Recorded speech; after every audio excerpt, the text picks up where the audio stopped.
Le soleil pointe à peine derrière les cimes que chacun s'affaire à l'étable depuis quelques heures.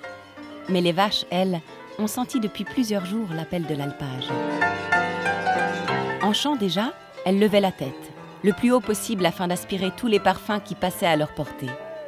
Puis, sentant confusément l'enjeu qui s'insinuait dans leur cérémonial instinctif, elles grattaient la terre, se regardant l'une l'autre, comme pour se passer des consignes. La reine se posait au milieu du pré, dans une posture fière et gracieuse tout à la fois. La nuque légèrement arrondie, elle attendait une éventuelle rivale. Puis, dans un mouvement élégant, elle baissait la tête jusqu'au sol, et c'est alors que le chant des reines commençait. Tout le troupeau était alors à l'écoute. Tendant les oreilles tous azimuts, elle guettait une éventuelle réponse qu'apporterait le vent. Car des troupeaux, il y en avait à chaque détour du chemin, des petits et des grands, tous ceux qui s'affronteraient le jour de Pwé, l'Inalp, le plus beau jour de l'année.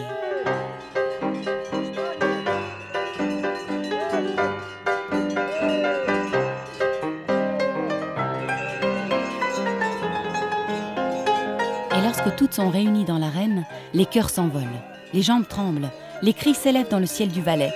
Chaque propriétaire retient son souffle et suit tous les déplacements de sa favorite.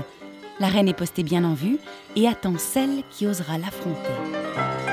Le carillon des sonnettes, par notes aiguës ou graves, s'élève comme un nuage en crescendo et va taper contre les flancs des montagnes environnantes. Enfin, une prétendante ose affronter la reine.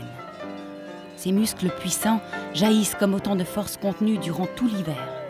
Elle se poste, elle fait tête, elle jauge sa rivale, la souplesse du regard, évalue ses possibilités, puis au même moment, elle rapproche leur front.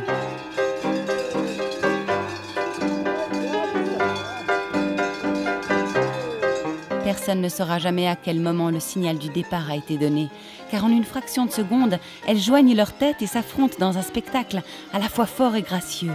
La danse qu'elles offrent est orchestrée par la tonalité de leurs cloches, son qu'elles n'oublieront jamais.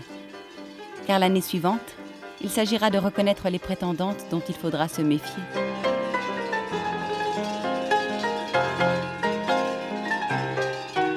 La lutte des airains à l'alpage est irréprochable d'honnêteté, de franchise, exempte de lâcheté, car les Valaisannes ignorent les coups bas et se comportent toutes en véritables reines.